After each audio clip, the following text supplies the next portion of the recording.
Vin. I'm Sori. That's Sparky. And Salty. You know what today is? The day before the 4th of July. Today is 3rd July. Somebody messaged me. I guess the big homie Jim Morrison, who's the lead singer of the song, the band we're about to review. Yeah. He died today. Oh, really? Yeah, he went to the Ain Self as of 3rd July 1971. 1971. Apparently he was born in Melbourne, Florida. That's crazy. He died before we were even born. I know, it's Isn't that crazy. weird? Yeah. That is such a weird thing. It's a weird idea. Yeah. For sure. Probably because we believe that kind of the world is around us a little bit. Because it is. Because we're in it right now. Right. But like... Right. Things happened before I was here? What? There you go. Yeah. Shout out to the big homie Matt, Tool fan. Hey, buddy, I sent you a thing so that we could talk, and you ignored me. Oh. You had me waiting. I was waiting for the big homie for an hour. He wouldn't talk to me, but I'm sure we'll get back to each other soon. Yeah, so this is in memoriam of Jim Morrison. We've never done... The Doors is not a metal band. I don't know anything about them. This is literally the first song I've heard from them, but I do know that they're not metal, so I do know something about them. Oh, okay. What's interesting... What, is he the singer, or what was Yeah, he? he's a singer. I'm pretty certain he's a singer. Oh, he says American singer / songwriter. And poet. Yeah. He was born in Melbourne, which is pretty crazy because I used to... Remember when we used to live in Florida? I was in Palm Bay. Yeah. Which is like... Right there. I remember... It's literally right there. What, have you said anything about Melbourne? I thought I remember hearing you say that word. Yeah, Melbourne High School is actually in Palm Bay. Oh, weird. But it's called Melbourne High School. Yeah, yeah. Interesting fact. That's how you know who's really... Yeah. And then who's just bullshitting. Yeah. Alright, so this is called The End by The Doors. So here we go. Okay. I'm actually very interested because this guy's a legend. Oh, this really? Dude, Morrison, yeah. Oh, okay. He's a legend. This is kind of cool. Step out a little bit outside of the metal. Yeah. 1971. I mean, he, according to this, he died born in 43 and then died in 71. So he died young. It's 47 years ago today, Jim. Oh, no. I thought he was saying it was 47 years old. Huh. I don't know. He died at 28, like all of them did. 28? Yeah. All the rock stars died at 28. It's this weird thing. All right, so let's... That's kind of weird. Huh? That is weird. Yeah. Okay, here we go. Let's do it. Ready? Go.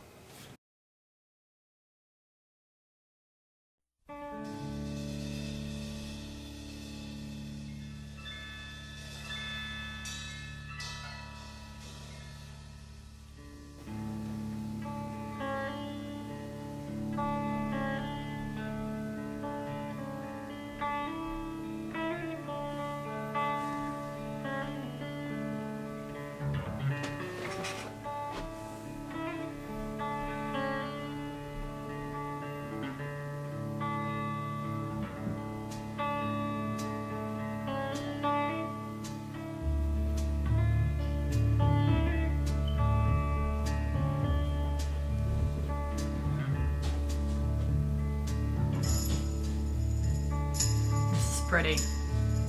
I like it. It's pretty. This is the end, beautiful friend. This is the end, my only friend. The end of our elaborate plans. The end of everything that stands. The end, no safety or surprise. The end, I'll never look into your eyes again.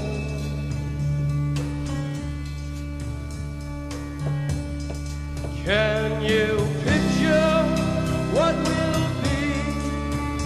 So limitless and free, desperately in need of some stranger's hand in a desperate land.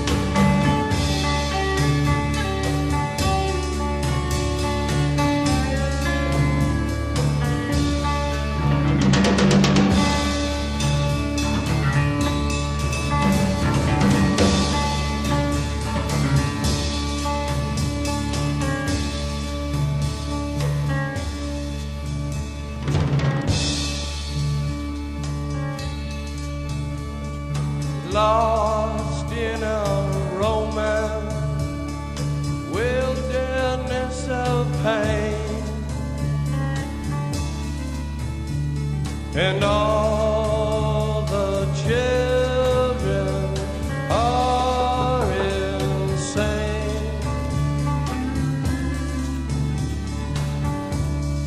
All the children are insane.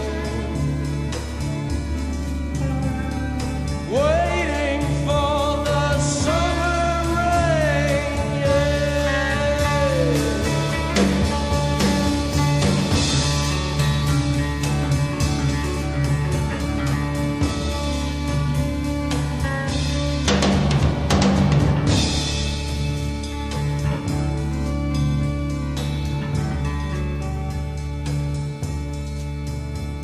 There's danger on the edge of town.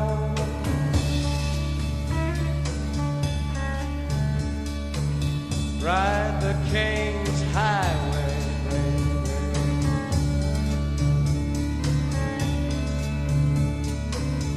Weird scenes inside the gold mine.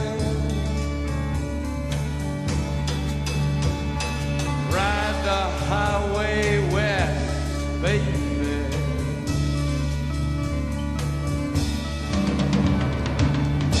Ride the snake, ride the snake to the lake,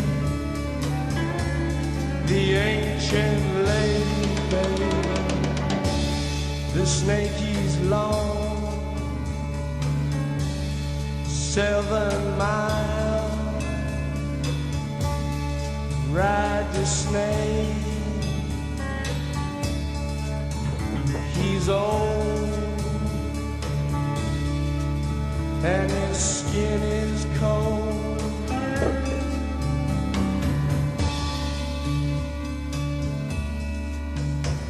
The West is the best.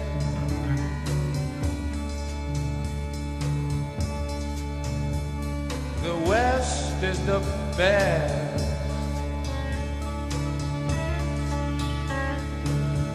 Get here and we'll do the rest.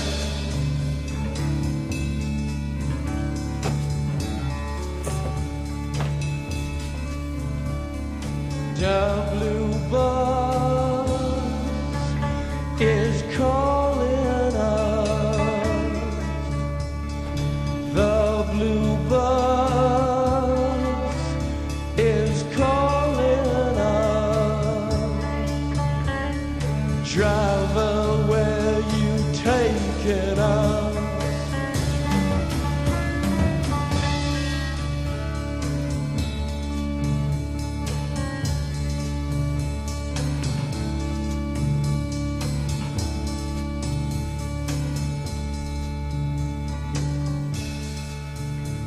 The killer awoke before dawn. He put his boots on. He took a face from the ancient gallery and he walked on down the hall.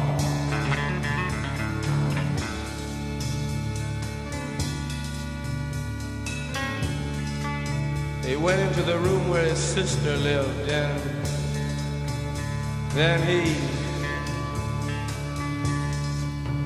paid a visit to his brother, and then he walked on down the hall, and he came to a door, and he looked inside.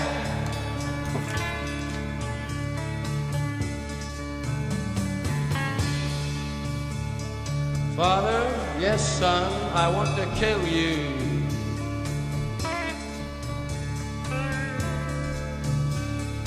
Mother, I want to.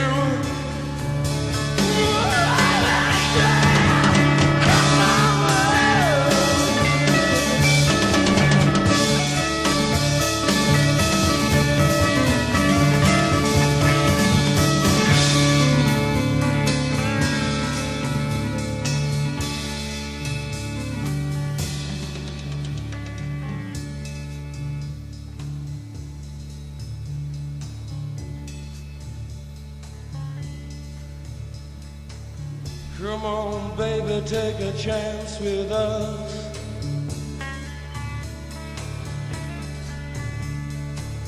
Come on, baby, take a chance with us.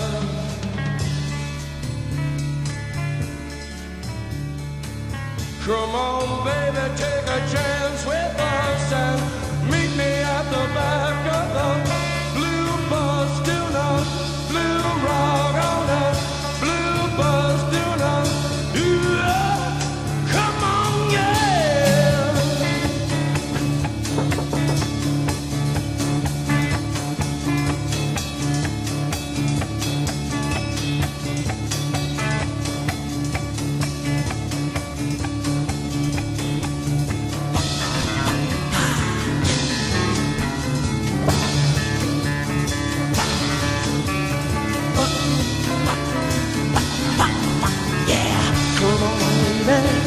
Come on, baby. Yeah. Yeah. Come on, baby. Whoa, whoa, whoa. Yeah. Come on. Yeah. All right.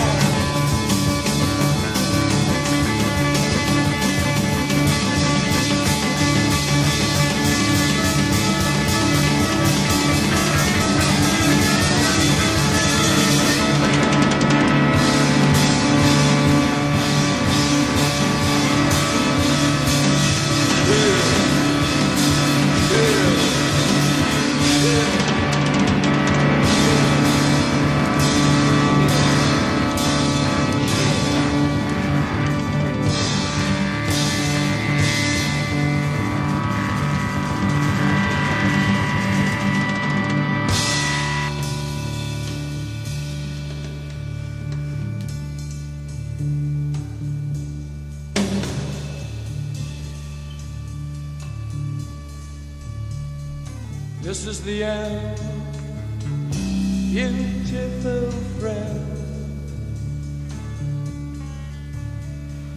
This is the end, my only friend.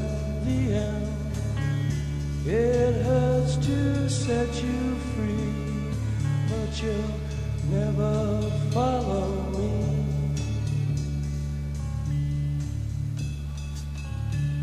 The end of laughter and soft light.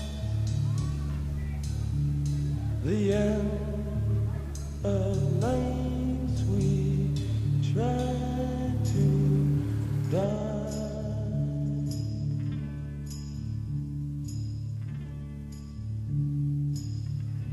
This is the end.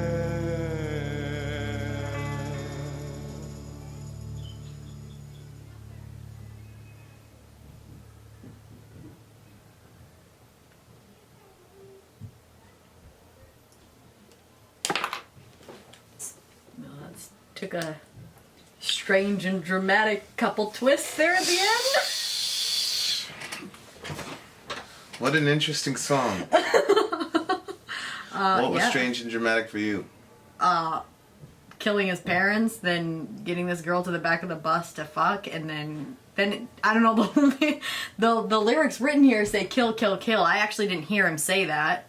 And then all of a sudden he's saying goodbye to his friend because they'll never follow him. The end of laughter and soft lies. The end of nights we tried to die. I don't know if it's as concrete as it sounds. Well, why are you saying he killed his parents? Well, no, he said he wanted to, but it just... No, he just said he wanted to kill his father. Mother, I want to... What? Yeah, that looks to me like the Oedipus complex. What? The Oedipus complex. Oh my gosh. What the fuck is wrong with this song? Well, because he says he makes, Roman, he uses Roman imagery. Yeah. And then he talks about, he killing his father, but his mother, he wants to... And then what would he do? He hollered out? He said, "Ah!" or whatever, and then the next line, he'd talk about, baby, take a chance with us, or whatever. But, Okay. That seems to me to be talking about the Oedipus complex. So Yeah, a lot of people probably don't know what that is. So that's, Greek mythology. The guy wants, it's really like, I'm pretty sure it's a Freudian idea or principle that it's very common for a male child to want to, because he's competing with his father for his mother's affection, is the idea.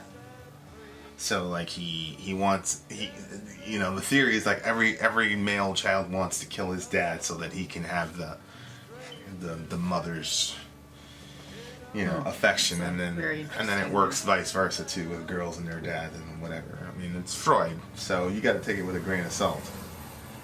But have you known people like that? No.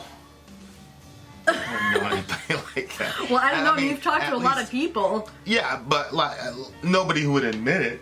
Well, I talked to one girl that said that when she was a child, she remembers like just hanging out in her dad's bed, and then the mom came in, and she was really jealous that the mom came in, and she wanted her to leave. So that was kind of strange, I thought. It could be one of the things in that category. I guess that's the only situation that I've heard of where Freud would say, "There it is." Yeah. So yeah, the killer woke before dawn. He put his boots on. He walks down the hall. He went to the room where his sister lived, and then well, how come he's called a killer if he didn't do it? He says I'm not saying that he didn't kill his dad. Yeah. Yeah. I'm saying, you said he killed his parents. I'm saying, I don't think that that's where this particular. No, I think once you explain that, I'm like, yeah, that could be. But the killer awoke before dawn. I mean, he's not a killer unless he kills. So it might be telling the story after it's already done. I don't know. And he put his boots on. That sounds like a military term. This is written in the 60s. He took a face from the ancient gallery. Every second song is about Vietnam, so pretty sure Vietnam was going on during this time. Yeah, like a mask. Yeah. And then what? He just went and saw his brother and sister? Yeah, just, he looks like a regular dude, brother and sister, and then boom, out of nowhere, he wants to kill his dad and do whatever to his mom. Oh. Like, I think this little portion is about, like, how people look normal, like, on the outside, and then the name of the song is The End. Right. So, maybe I'm being prejudiced because maybe my interpretation is being prejudiced due to the title. Yeah. But if you operate on the principle that the title dictates the song, then, at least in stanza 5 or whatever, that this is how the family got ended, pretty much. Was that you had a stand-up guy, he's probably in the military, which at that time, the military was very celebrated, until those boys came back home. And then he takes a face from the ancient gallery, like, he's putting on this mask, and then he goes to see his brother and sister, very normal, and then bang! And the whole time he's got this murderous ideation about his dad, and wants to do all this crazy shit with his mom. So that's the end of that family. Yeah. You know what I mean? Like, it's the end. Okay. So. And then the bridge, is that like a totally different situation now? After he does that, then he takes off to head wherever? Meet me at back of the blue bus. What's the blue bus? Is that like, I thought it was like a tour bus, maybe, like, but then I was like, well, I don't know, maybe the we have Greyhound bus now, but maybe there was a particular bus that was blue that. Yeah. But then I'm assuming it's like some pill or something. Oh. You know what I mean? Like, because he says earlier, where is it taking us? Like. The blue bus. Ride the King's Highway. The blue bus is calling us. The King's Highway is a highway in California. Oh. Which I'm assuming that's where these guys were from. Okay. What's the ancient snake? The long 7-mile snake. Well, maybe it's a double entendre because he doesn't say the ancient snake. He says the ancient lake. The lake is ancient. To the lake. The snake is 7 miles long. I'm assuming that's like some highway somewhere. Because he talked about ride the highway west. Yeah. So maybe the King's Highway is 7 miles long. Who knows? He's old and his skin is cold. The west is the best. The west is the best. Get here, we'll do the rest. A blue bus is calling us. Driver, where are you taking us? So, like, in this verse, it's like danger at the edge of town. It's like the unknown. Mm-hmm. Weird scenes inside the gold mine. You know, like in San Francisco, in California, you know how the gold rush? Yeah. You know, the gold rush was in California, so inside the gold mine, maybe it's California. You know what I mean? Like all the shit that you see in California and you know, riding on the ancient highway, and then you're going to the West Coast. Yep. You know? And then, but then you get, I'm assuming the blue bus here is some sort of drug. Yeah. And it's driver, where are you taking us? Yep. And it's like one of those fateful questions. Like, why would you get in a vehicle? Yeah, you don't know where it's going. And you don't know where the hell Yeah, but I guess that does make it kind of sound more like it's an actual, what the heck? It does make it sound like then it's a drug. Why is that? Because when you take a drug, you don't necessarily know where you're going to go. Right. But if you get on a bus, I mean, most people know where they're going. This is the end, beautiful friend. This is the end. My only friend, the end. That's how the song starts. Yeah. So, and then it ends with the same thing, him saying goodbye. It hurt to set you free. You'll never follow me. You know how they say if you love someone, let them go, and then they'll come back to you. Yeah. Right? Like, so but he's saying. I think this is a woman actually, because you know, somebody asked me, they were like, "Are you and Sori besties?" And I said, "Yep." Right? So like, ideally, that your life partner is also going to be your best friend. Right. So I think it hurts to set you free, but you'll never follow me. I think that's like he's saying that they're done, but she's not going to come back to him. Oh. The end of laughter and soft lies. Yeah, but I mean, you can't forget the verse before it, the bridge before it. I mean. Where he's talking about fucking and killing. Yeah, sounds kind of. First of all, that part was disgusting. I just thought it was so gross. The whole sound of it was so gross to me. Yeah, it was a very like craven, just very. It did. Yeah, it didn't sound. It didn't sound romantic or anything. Taking and yeah. You know, and there it is. You know, the rock star on the bus. You know. Yeah. Good times. So is this blue bus like his tour bus, or is this he drugged the girl? Well, maybe she's in some drug-induced state. Maybe it's both. Maybe she's in a drug-induced state on his bus, and he's there. It is. You know what I mean? And that's why I said, like, we have to question, you know, that whole, you know, the fact that he could come out and say make something, a song about it, and say in the way this, but to me it was a very, very honest way of this is how he views sexuality with you know, whatever, you know, with his whatevers, but it is weird though, the kill. I didn't hear it though. Did you hear that? No, but I'm assuming it's in some version of recording or whatever. Kind of hidden in there somewhere. But I think there's a correlation as far as like human nature, and whether you take a Darwinian or you take a Christian worldview about the centrality of sexuality, and then how that relates to killing, because you know one act is designed to bring forth life, right? But then now, because it's tainted with sin, you know, it just becomes this thing where you just have this bodily urge, and it gets stripped of all of its metaphysical meaning. And then you have killing, which is the other end of the spectrum, which is the ending of life. You know, so earlier talked about the killer, and then you see the combination of the two, where he wants to kill his dad so that he can have sex with his mother and all that terrible stuff. So, like, he's seeing a correlation there, and you have to wonder, like, at that time there was a lot of like free love. Remember that whole you know, sexual revolution and you know, all these like you know, G.K. Chesterton says, you know, if you see a road sign or if you see like a caution sign, you know, don't remove it until you understand why it's there. And so, like, you have all these, like, caution signs that were instituted by, you know, Christianity in the Western world, especially in America, about sexuality. And they were there for a reason. Right. You know? Yeah, I think a lot of times people just look at it as, oh, like, it's just a control mechanism and you just want me to have any fun and blah, blah, blah. Well, it's definitely a control mechanism. I mean, that's for sure. Yeah, for a greater good. Well, I think you have to, you know, I just think we just need to mature in our thinking.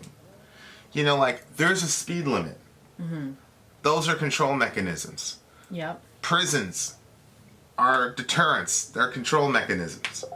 So I think, like, you know, this idea that we should be free to do whatever we want without any sort of control, or like a guardrail is there to control your vehicle, and you know, let's remove guardrails and have complete freedom. Right. Let's have the fucking Autobahn on I-95. People going 80 miles. Like it's ridiculous. Like, only a child thinks that all aspects of, like, you know, macro control mechanisms are evil.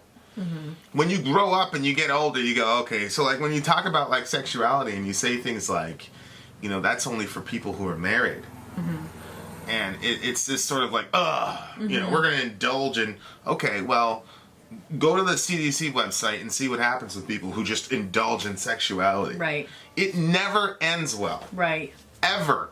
Like, I've never seen somebody, like, completely, like, have, you know, complete and full access to whatever their sexual appetites would, you know, to satisfy. I've never seen it go well. No, it's true. Literally never. Like, not even talking, like, beyond the people that you know. I mean, just think about the people that you know. I mean, of course, we've met a lot of people, but it's, of all those people, it never, ever, ever went well. Yeah. And so, like, it's a very interesting case study where, okay, this is post-sexual revolution now, or, like, right in the thick of it. And you've got all this free love, and you got all this, you know, we're experimenting with drugs, and now there she is on the bus, and he's just like, ugh, and there's absolutely not even any pretension of respect or whatever. That was a pretty difficult part, but I thought it was also pretty artistic, because it's very rare that you see somebody express that sort of animalistic aspect of their sexuality, you know, for all to see. So there's no, like, pretension whatsoever. Yeah. You know. Yeah. And it's just a very, very fascinating concept to me about, like, the movement toward, you know, destroying any guardrails around sexuality, and what that's done to our nation. Right. And how that relates to women in particular, because, you know, we're raising 2 women, we're also raising 2 men. So there's a ton of questions of what to teach them, and understanding that there are alternative narratives that they're going to be exposed to. Yeah. About how to manage their sexuality that is more closer to this than what we're saying. Yeah. You know? So it's just very, very fascinating. So, I mean, on the one hand, like, if you take the concept of this is the end, and then you apply it to this verse, it's like the end of innocence in our country, like the end of any sort of sexual restraint in our country. Yeah. Which, you know, at the end of it, has produced. And I think us being evangelical Christians, I think people understand what our stance on abortion is. Right. But there is a correlation between wild sexuality and killing. Yeah, for sure. Like, that can't be denied. Sure. You know, and I do think that there are severe, like, very difficult moral questions about, you know, and entropic pregnancies, I think is the term. Entropic? Ectopic? Ectopic. Yeah. I think those are extremely difficult moral questions. Yeah. And as far as sympathy goes, I can understand the whole what if the young lady was assaulted. Like, I get that. But the vast majority... Yeah, that makes up less than 1% of all abortions. Right. The vast majority of abortions are the fruit of our collective, you know, restraints of sexuality. And so the combination of just wild sexuality and killing is there. Right. Right. So it's... Well, I think, too, it does... I'm sorry, go ahead. I think, too, it's not just the physical aspect of killing, but when you think of, you know, the sexual revolution, or when people's sexuality became more broad spread, and I think about, I'm just talking about the people that I know and that I've seen in my life, that when, you know, I had a friend, and when she first started experimenting with her sexuality and just kind of putting it out and just being very free with it and in her mind enjoying it, it didn't take very long before she felt like the opposite end of, oh, okay, like in this moment it felt like he had like this intense desire for her, but then after, when he moved on to the next one, then she was left with just, like the broken way that she was feeling. So there's a sense in which it killed some of her innocence, and it killed, when she first started out was like such a sweet person, like seriously, like such a sweet person. And then over time I saw her progressing, and a lot of it had to do with the relationship she was in, and that expression of her sexuality, because when a lot of times freedom of expression of sexuality meets up with other people that are free with their sexuality, in which case they don't want a monogamous relationship, and then it just, I saw it killing her soul, I guess, like who she was, like her expressive nature and stuff, like stuff about her was changing as that was happening. We were very young. I mean, she was a teenager, but yeah.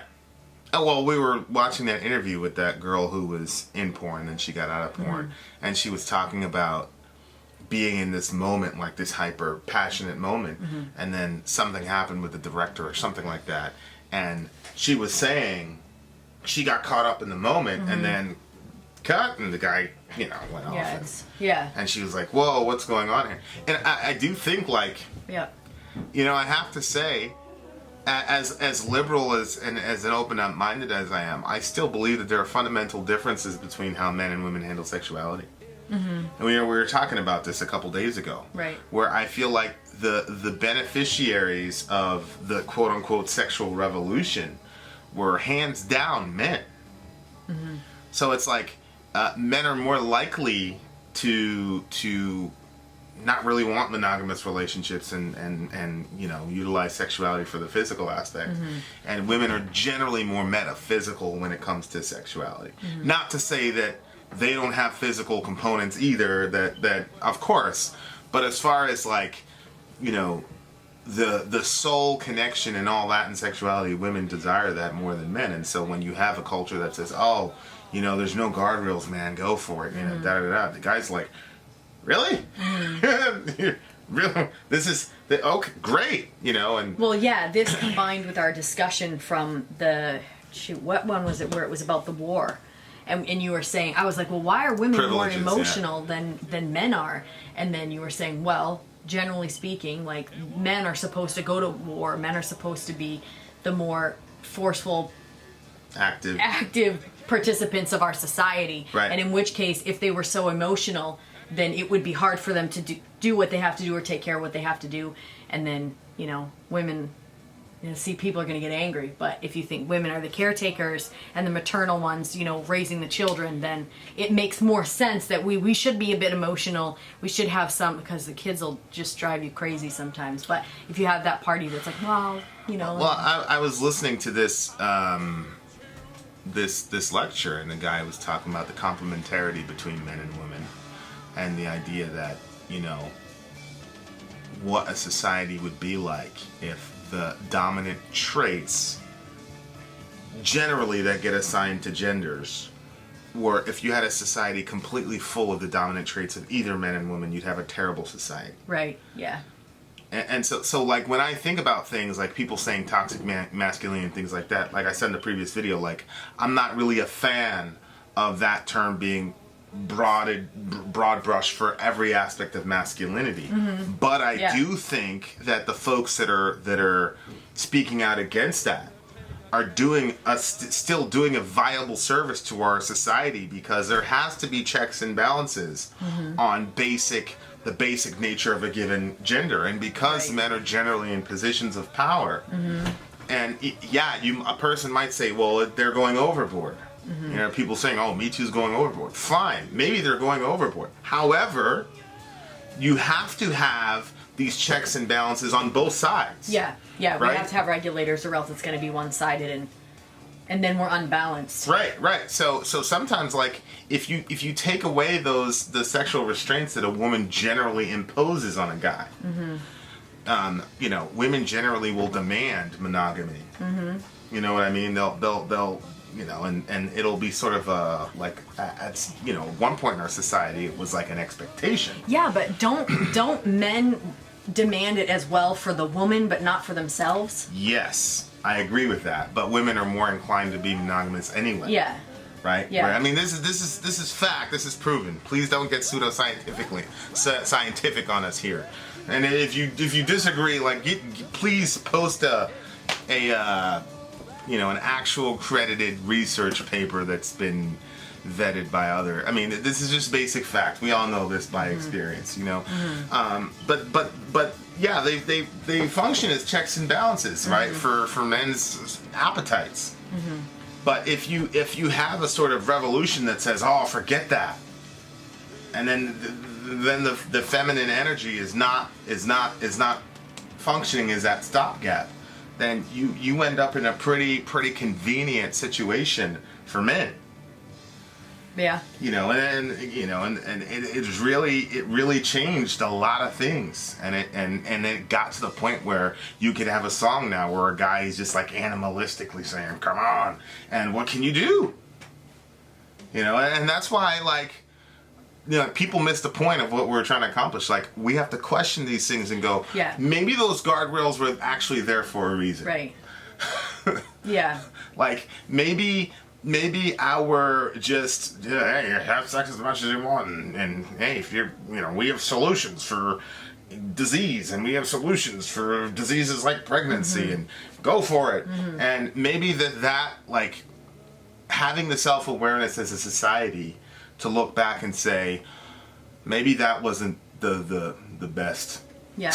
The best way to build a culture. And I've heard, multiple people, I'm not saying thousands of people, but I've heard, a number of people that I've had discussions with that have, like, gotten themselves steeped in pornography. They basically were saying, like, it started with one thing, and then that thing didn't satisfy them, so then they had to go to a more, I don't know, more extreme form of sexuality, and then it was more extreme until that wasn't satisfying anymore. It was like the lust that is not slated by anything. Right. Until it was just more until they became somebody that they didn't want to be, and they became somebody who desired things and was looking at things that they would have years before judged anybody who was. Right.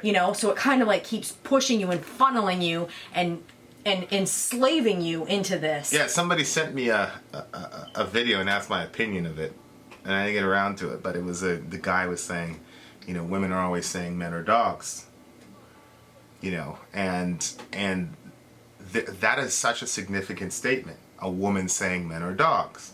Because what that energy is trying to put out is, you've got to exercise some control of your sexual energy here. You can't just say it's mating season and fucking go out and and so that those lines are used by the feminine aspects of our culture to keep that in check. Yeah. To put some pressure on the but when you have so what if you had a society where that sort of pressure was no longer there? Yeah. And now the pressure of responsibility, you got the girl knocked up, now you got to take care of her. Well, let's say that's gone too. Yeah. Which is what happened post-sexual revolution. Sure. It's one of those things where it's like, it was one of those things that are designed to liberate you, that I feel like our culture is enslaved to sexuality. Oh, I would agree with that. And I think part of our soul has died because of it. Yeah. I think that it's a sad irony, but. Well, I think that part of sexuality, and I think the part of sexuality that a lot of people miss out on, and this I can say obviously from, again, bunches of discussions with people, is that somehow we miss it and think that it's all revolves around the physical. And so it's all about a feeling, it's all about an end result, and there's no desire to connect with someone at a deeper level than just your physicality. Right. And so because of that, we lose the soul aspect of sex, and because you lose the soul aspect and it only becomes about the physical forms, it's just, Yeah, it's why you'll have dudes spend hours and hours in front of a computer and don't know how to talk to a woman. I mean, that's real talk. Yeah. Back in the day, you used to have to use powers of persuasion. Now, let's go on. You go online, and there's part of us that, like, we don't even know how to talk to each other. I was looking at a very interesting conversation, and it's, the Asian dude was talking to Jordan Peterson about work and sexual harassment at work, and of course I default more to, obviously I default more to, because I've seen it. I've been in the corporate world. I am in the corporate world. I've seen women be harassed. I've fired dudes because of their harassment of some of my people. You know what I mean? So I'm always going to default to, you know. But Peterson said something interesting. He said, we don't know the rules. What are the rules? Yeah, it was an interesting discussion. And so it was like, you know, there are basic rules like you can't grab and da-da-da-da-da. But, you know, we don't know how to interact with each other anymore when it comes to dealing with our given sexualities. Right. And I think a lot of people, like, I think there's going to be some study 40 years from now on the impact on pornography on and of course there already is, but like, aside from like the rewiring of whatever, but just the impact on the social fabric of our nation of these concepts. And now you have people like trying to buy life size blow up, like we're dying, like as at the soul level in our nation. And you know, it's a very powerful thing, and that's why it says, to me, there's probably some correlation where he says this is the end, beautiful friend, right? Like he just murdered that relationship because he's, you know, he's a rock star and he's got access to all this, you know, whatever. So the end of laughter and soft lies, the end of nights we tried to die, you know, like it seems like all of that just conspired to destroy his relationship. You know, do you think that this is, I'm going back to the discussion for because I don't want to forget this piece, but do you think that that there's an unsatisfactory feeling that goes along with, okay, looking at pornography and, you know, getting the end result, the end desired result of the person that's doing it, but because it's void of soul and it's only based on the physical, do you think that, and this could be not just pornography, but, you know, relationships outside that are not connecting on the soul level, do you think that adds to the addiction of it, in the sense of like it just didn't satisfy like you thought? Like when I take a drink of water and I'm really thirsty, I don't stop until I don't just drink enough to get by. Like I drink until that thirst is gone. Right. You know what I mean? Where that's not really like that desire or that need that's inside of us. It's not really taken care of because it was only met on the physical, and it seemed like still there was something missing in it. Or do you think that that's not really? Do you understand what I'm trying to say? Well, yeah, and I think that that's the beauty of feminine energy when it comes to sexuality. Not, you know, and again, I'm speaking in generalities, and, you know, I don't care. I think people know by now. We're going to say what we believe, and that's it. But I think that that's a beauty in feminine energy when it comes to sexuality, is that, you know, you guys remind us that there's something deeper happening, you know, and so like, you know, a regular dude would be like, that's romantic bullshit, you know, blah, blah, blah, blah. But at the end of the day, it's like, all of us know, like, okay, once you've attained your goal, there is that emptiness. Like, I mean, it's a thing. It's a psychological, you know, go Google it, post-orgasmic, blah, blah, blah, blah. You'll see it. It's like, it's a thing where people are like, what's going on? And so that feminine energy comes to remind us and say, hey, there's something deeper that's supposed to happen. And obviously I'm speaking, you know, I'm obviously speaking stereotypically because that's not the way it works with us. It's actually flipped with us. I mean, would you say? Yeah. So yeah, I mean, I agree. But a lot of these folks, like, don't even, like, have the awareness of all the separate categories of what's going on with them when they feel that fucked up after a sexual encounter. Like, we don't even know, like, we've been so separated from, like, our roots and what it means to be an actual human that we don't even know what any of this stuff means anymore. And you know, and so, you know, ideas have consequences, and what you believe yourself to be ontologically has consequences on what you actually do in the real world. You know, that's why Jordan Peterson says, who doesn't believe that the Bible's like the word of God or whatever, he's like, don't be so quick to throw this shit out. This is what built Western culture. You know, so he's like, don't be so quick to just you know, there's a reason there, all these guardrails are there. Right. And you got like Hugh Hefner died last year, and it's one of those. I just was listening to a TED Talk about a guy who, he's an EMT, and so he was talking about his experiences with people dying in their last moments. Yeah. And he was talking about whether or not he lied to people, because they'd say, "Am I dying?" And he, "Oh no, you're good." And then he started telling people, "Yeah, you're dying." Mm-hmm. And he said and so it was a very sobering video to watch. But you take a guy who's dying and it's like, when you're dying, what do you actually think you're gonna say? Like, or would you what type of person? How do you want to die? Do you want to die saying, "Oh, I wish I was able to snag girl number 487"?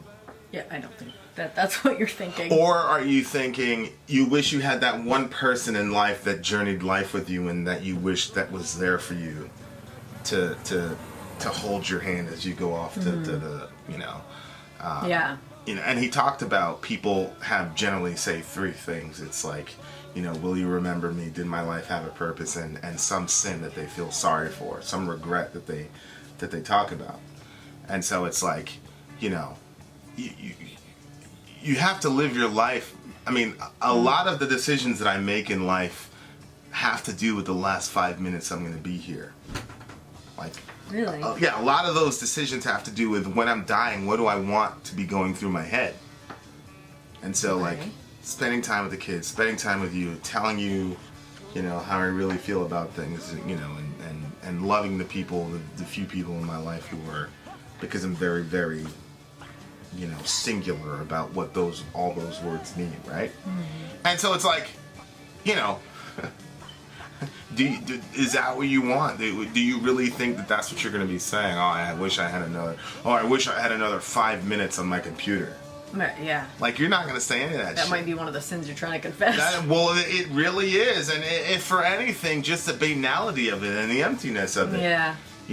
By the time this is all over, we're going to, I don't know how much time we've all spent on the internet watching media. And is it something that built you up and made you think? Or is it just something that, to satisfy some whatever? Right. And separated you from people. Yeah. Yeah. So I think by the end of the song, he loses probably the most important relationship he had. Yeah. And he talks about, being limitless and free. Can you picture what will be after the end? Desperately in need of some stranger's hand in a desperate land. Yeah. You could interpret that, in a very concrete sense or in a very metaphysical sense. See, I looked at that as, desperately in need of a stranger's hand. Now you don't even have anybody that's close to you, so you can't say, I'd like to hold everybody's a stranger now. Right. So, but I need something, I need someone, so someone just hold my hand, like, what did you get out of it? Yeah, I think you're right. I think in a concrete sense that's what it's like, and I think metaphysically that's also what it's like. Yeah. What'd you think of the song itself? I really thought it was pretty at the beginning. I was very interested in it, and then it seemed like it was getting long. I kind of was getting I definitely felt all 11 minutes and 47 seconds it of the just song. felt like, yeah. I definitely felt, but at the same time, I also, there was almost like an Indian type of instrument that I'm hoping some of my Doors fans are going to be able to explain to us what the hell that was. Mm-hmm. Because it's very interesting to me. I don't know what that was, but it was very intriguing. Mm-hmm. So I thought that was cool. It was. I definitely felt all the time. But as a piece of art itself, I thought it was an important song, and it was a song. Yeah. If I was around in the 70s, this was 67, or late 60s, early 70s, it would have given you a lot to think about and a lot to reflect on. And I'm not even sure I'm sure he didn't think, oh, this is going to spark this type of discussion. But I think that it's important. Mm-hmm. What do you give the song? I don't know. You'd think that I would be fine rating it, but I'm not. I don't want to rate this one. I think I feel a little bit sick about it, and I feel a little bit sick because the kid's dead. So I hope that, he got things straightened out before. But yeah, I don't think I'm gonna. I know you would have thought I would have rated it, but I gotta go with how I It's too feel heavy about for it. you. Yeah, just saying. So what about you? What do you give it? Like, what's bothering you about it? Just all that scene on the bus or whatever, just the way that he did that was very, ugh. And just the whole thing when he's talking about the bus scene and then the alone thing and then the discussion afterwards and the importance of it, and I think probably the feeling of like, I feel like that people miss the importance of what we're talking about, the importance of like how you said the masculine versus feminine, the whole yin yang whole thing, you know what I mean, the balance of the universe and stuff like that. I feel like it's so completely missed in our society, and it seems like there's just a lot of confusion, and this isn't even a discussion that I was ready to jump into at this point in time. So I think that that's just it. And then again, like I said, he was 28 years old when he went. Like, what did he, did he learn what he needed to learn, while he was here for the time that he was here? I certainly hope that he did. I certainly hope that I say we, but none of us were alive at this point, or most of us weren't alive at this point. But like, because society doesn't have those guardrails for the rock world, then I feel like that we are doing them a disservice by not helping them to get their shit figured out. We're too busy like, yeah, rock on, fuck on, yeah, and I think that it's cool. Like, I love like the energy, I love like the expression and stuff like that, but I think that we have to have like honest discussions, life, death, everything in between, and what comes after, and stuff like that. And so for me, it's just heavy in that sense of, did society help this boy? Because really, I know he was 28 and, he would be considered a man, but he was still very young, Was there enough support there to actually help him with all of everything that he got? He got fame and everything very young. Like, I don't know. And I just hope that he had what he needed to have and the support that he needed to have to be able to experience and grow and learn and...